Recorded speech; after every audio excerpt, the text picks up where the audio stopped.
Want to bring more customers into your bakery? Start by optimizing your Google business profile and boosting your local SEO.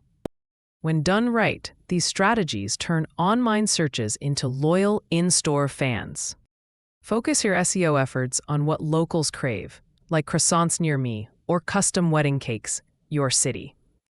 Use both broad and seasonal keywords to attract more targeted traffic. Be sure each menu item has its own detailed page, highlighting ingredients, prices, and ordering instructions. Structured data, or schema, makes your menu and offers visible right in Google search, increasing clicks. Keep your website fast and mobile-friendly. Most bakery searches happen on the go.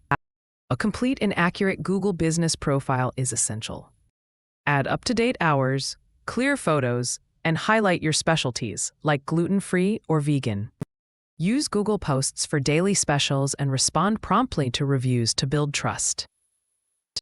Locally focused content, such as holiday menus, event posts, or neighborhood guides, signals your bakery's community spirit. And don't forget, consistent business info across all directories helps search engines rank you higher. By weaving these tactics together, your bakery can rise to the top of local search, attract more foot traffic, and grow both online and in-store orders.